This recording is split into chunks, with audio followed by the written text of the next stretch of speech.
Welcome back to Yaya and Mimi on the AT. We are getting ready to start our next section on the Appalachian Trail, or is it Appalachian Trail? Tomatoes. Okay, we've heard it both ways. It's the we're gonna AT. say the AT. So the Appalachian Trail. So we are starting in Damascus and heading north. We finished all of Georgia, North Carolina, and Tennessee, and so we're super excited to start Virginia. We get a lot of questions on how we plan these hikes logistically, how we plan our sections. So Yep, and this video will hopefully answer some of those questions you may have on how to get on and off the trail, how we plan, and how we section out based on trailheads, road crossings, all those things. And so that's what this video is gonna do for us. Mommy! yep, there's Jordan in the Never background. alone. This is why we hike. So we're hoping that some of these tips will help you plan your next section hike. This section, we're going to use an Airbnb as base camp again. We really like that. That allows us to slack pack or day hike between the trail crossings. And Blair, my husband, will be our trail support again. He shuttles us to and from the trail in the morning and Still in the room. This is how we do it. oh yeah. Easy breezy. Easy breezy. We love slack packing. So we're going to show you how we plan our base camp Airbnbs and how we find the trail crossings. Yep. The first thing we do when we plan our section hikes is we print out the PDF pages of the AT guide. And we label them with the different days. What we love about the AT guide is that it shows all the parking, the water sources, camping opportunities, things like that. I'm going to show you where we purchased that. This is the AT guide that we use. It is sometimes also called the AWOL. I have purchased it on Amazon before. You can get the paperback version on Amazon. If you scroll to the next page and the pictures, you can also get it at theatguide.com.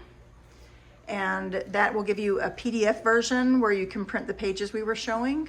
And one of the things that we love about the printable pages is you can write on them. The AT guide shows the trail towns, like this one shows Damascus, and it shows the miles, and especially where the parking is. It's marked with a P for parking, and it shows your water sources and where you can camp, where the shelters are. It's super handy. So this is the first thing we do is we purchase this guide.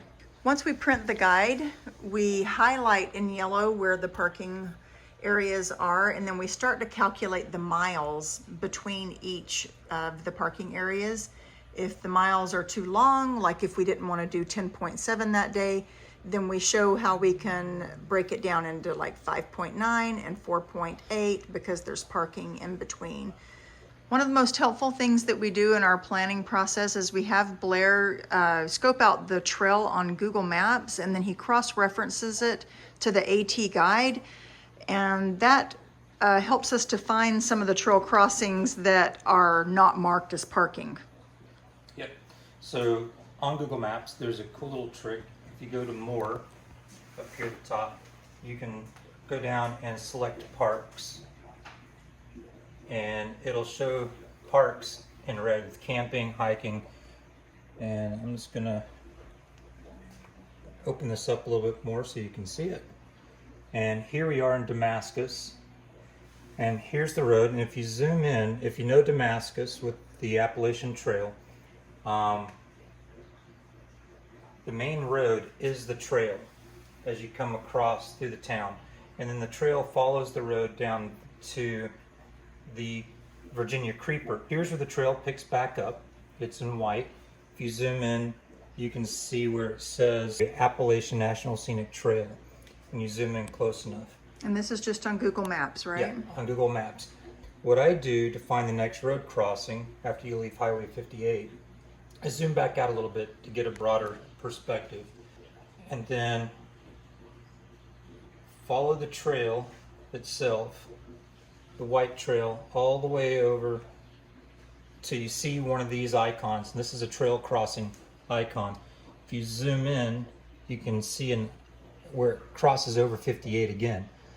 And this is going to be the Jeb Stuart Highway crossing. All right, so this section, this crossroad where April's got her finger, that actually shows a parking icon there. and which is on the screen. Also right here, it's got the hiker pin drop, and there's parking. And something I like about this too is when you zoom in from Google Earth, you can see this is also a 2-lane road and it's paved. And the parking is right here. Helpful to know. And that's one of the things as a shuttle driver, I like to know. Now, there are some road crossings that aren't on the AT guide. I'll give you an example here. So what I do is I zoom back out a little bit, and here you can see the trail continuing on. And this is the Virginia Creeper Trail. And if you feel like you're losing the trail of which one you're looking at, just zoom in and you'll see Appalachian Trail, so you can see the difference. And then I just continue to follow the line. You can see how the trail zigzags. So we're going to get all the way back over here near Highway 58 again, where this picks back up on the Creeper Trail. So here you can see the AT picks back up on the Virginia Creeper, and there's this dirt road, this 728 that you can get to. Now that crossing's right here, there's a bridge. If you zoom in, you can see that this is actually a large bridge. The AT actually picks up down here, but it comes across here. It goes across this bridge and picks up. So this can be a pickup point, but just less than a mile away on 859, you can do this grassy ridge road. And if you zoom in, if you're curious of what it looks like, you can see it's covered in trees, but it's more of a dirt road. It's gravel, as you can see the gray, but it's still accessible. Sometimes what I'll do is I'll follow that road around to see if there's farming and houses. So I know if there's houses and farming, that the county or the state keeps and maintains the road enough to drive on.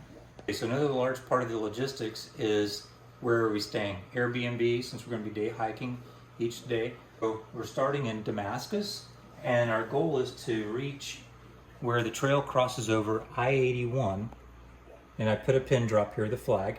So we want to find something that's centrally located, but near some of these roads that make it quickly accessible to the trail. And so what we do then is zoom in, and we know the trail already follows Highway 58 for a good bit. And we need to get in and off the trail. And so Rock happened to be the location we chose this time.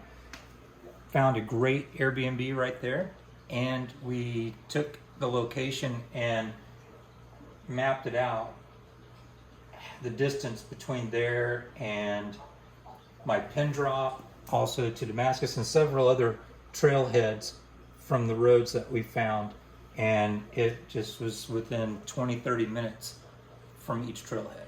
Once we decide on where we're gonna go and stay, open up the Airbnb app, put in the, like for this one I put in Damascus, Virginia, and it pops up a map and shows all the little Airbnbs.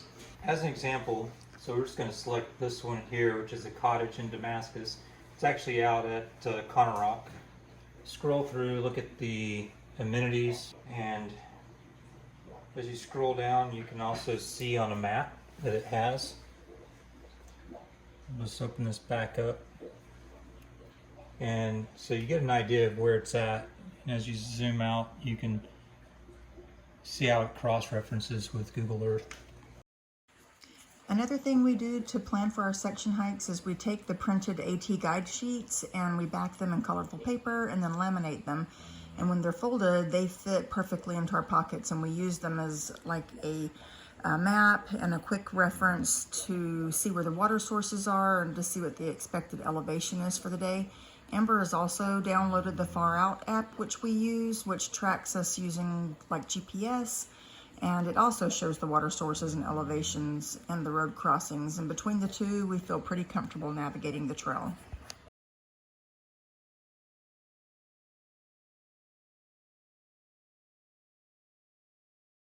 What do you love most? Me? Me? Oh, even though April and I sneak away, you like April? You still love me even though I take your mommy hiking, Do you right? love April even though she takes me away to go hiking?